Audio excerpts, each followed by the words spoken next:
Até me afastei um pouco aqui da torcida para mostrar que de fato a gente está em Lima, no Peru. A gente está aqui no bairro de Barranco, que está sendo o centro, praticamente o ponto de encontro da torcida palmeirense aqui. Então virou um bairro palmeirense.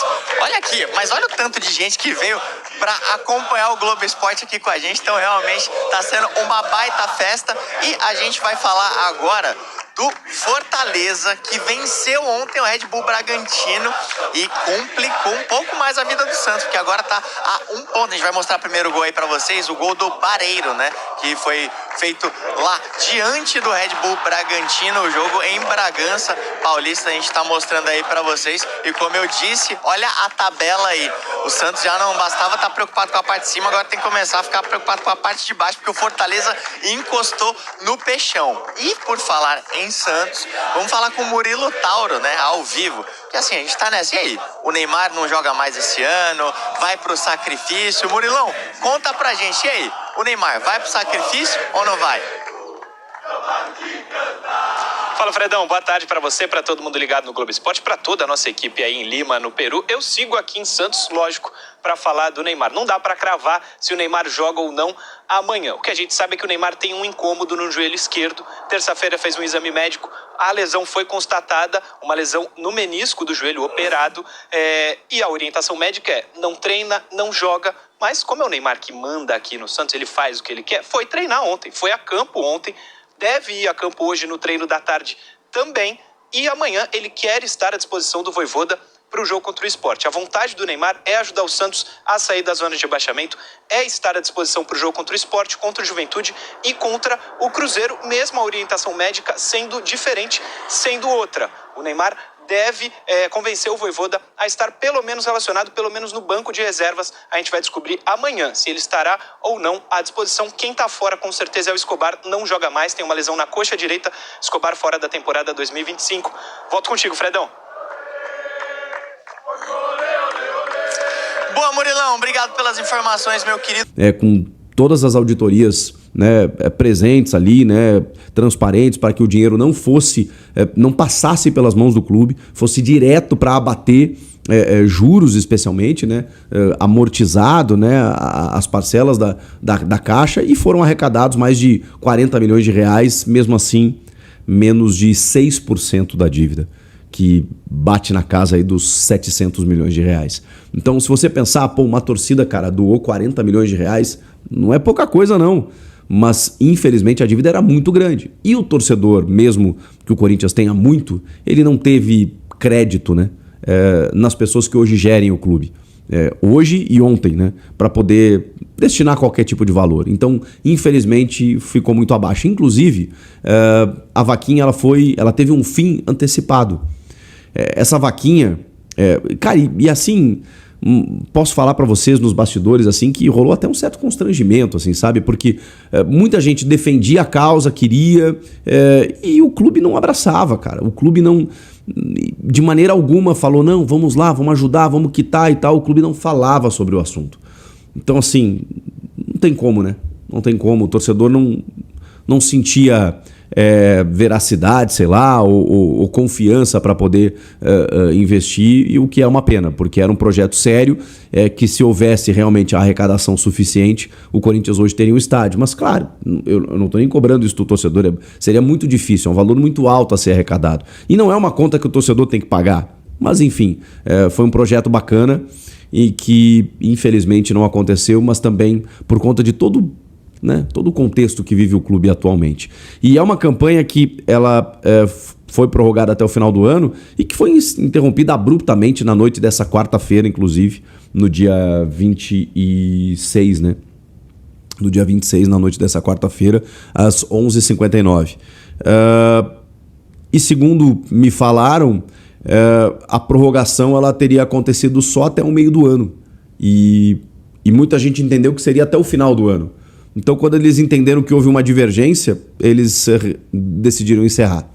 Então, assim, muito mal feito, né? É uma pena. Uma pena porque a ideia era muito boa. Vamos falar sobre Dorival Júnior, que eu sei que vocês querem falar sobre o Dorival.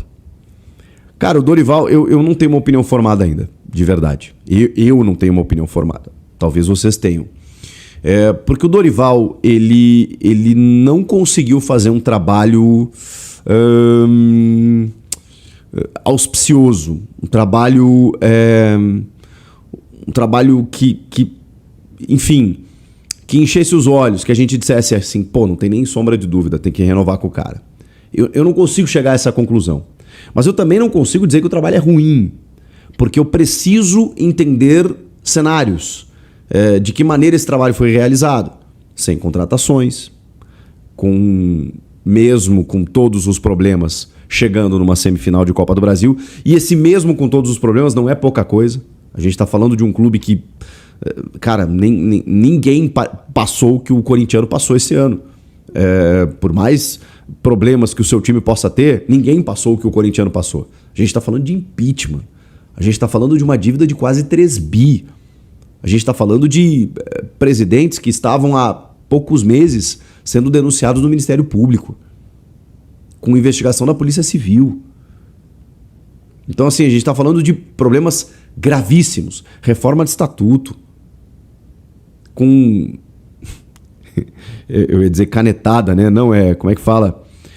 Não é carteiraço, enfim, mas... uma tentativa de golpe, né, do ex-presidente Augusto Melo invadindo a sala do Osmar Stabile lá, dizendo que ele era o presidente, porque era inconstitucional a eleição dele, né, naquele momento quando ele assumiu. Cara, uma série de problemas assim. E óbvio que isso chega no jogador, no vestiário, no torcedor, no clube, na comissão técnica. E o Dorival teve que lidar com tudo isso. Agora, o investimento que o clube faz não é pouco, não é baixo. O elenco, a gente pode questionar. Mas aí a gente tem que entender se esse investimento foi bem feito ou não. Mas o investimento é muito alto para o clube estar ou numa zona de quase rebaixamento ou para pegar no máximo uma Sul-Americana.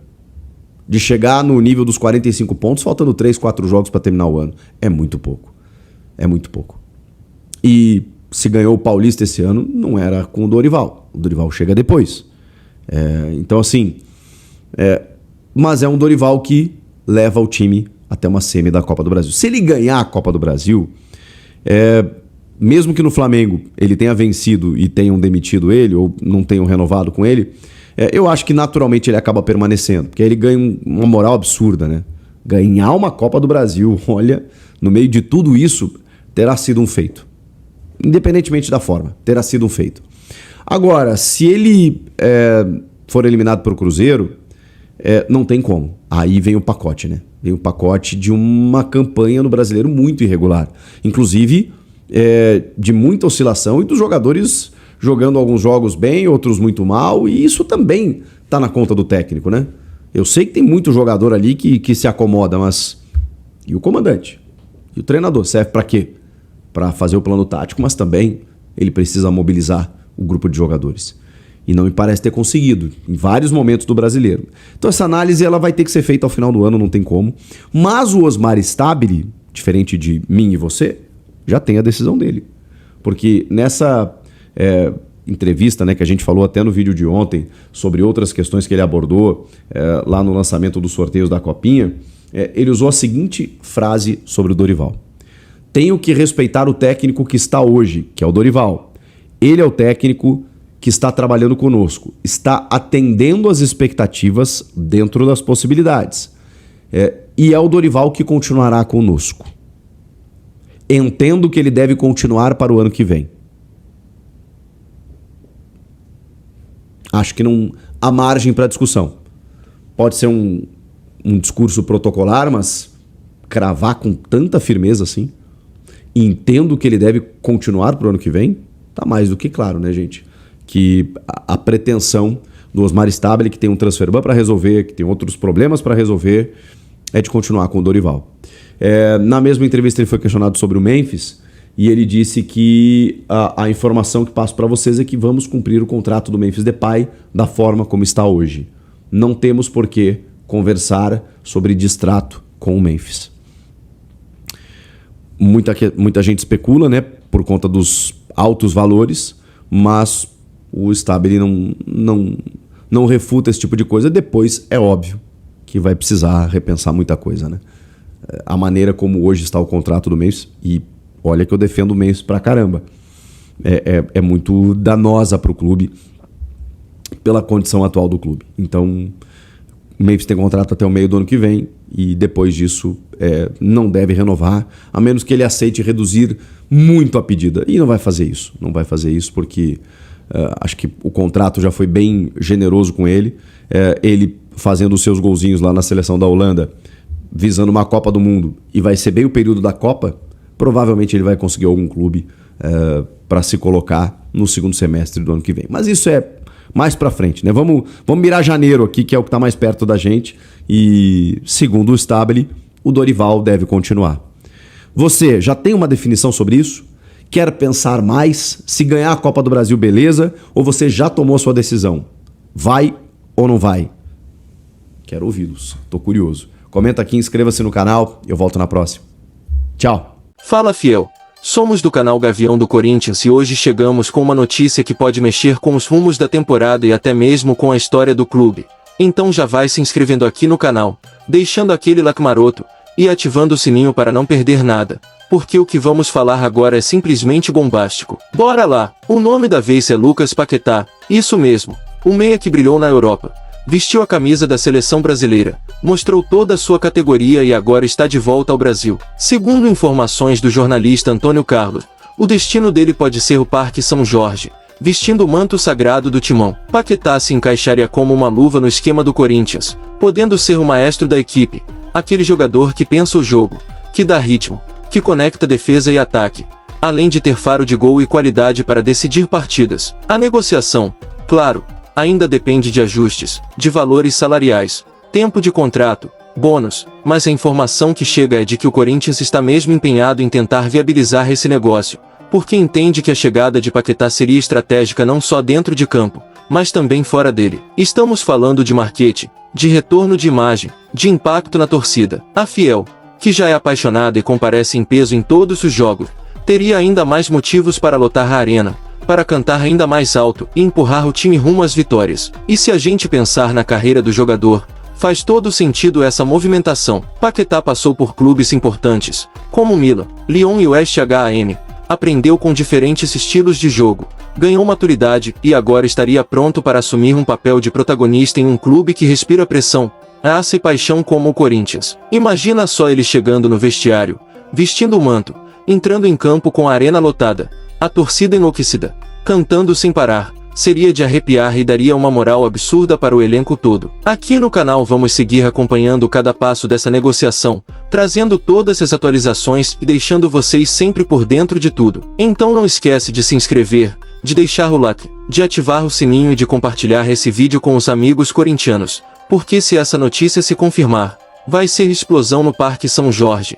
Vai ser energia positiva tomando conta da Fiel e vai ser mais um capítulo lindo na história do nosso Corinthians. Tamo junto, Fiel. Segura essa ansiedade porque as próximas semanas prometem fortes emoções. E claro, estaremos lado a lado, acompanhando tudo bem de perto. Vai Corinthians!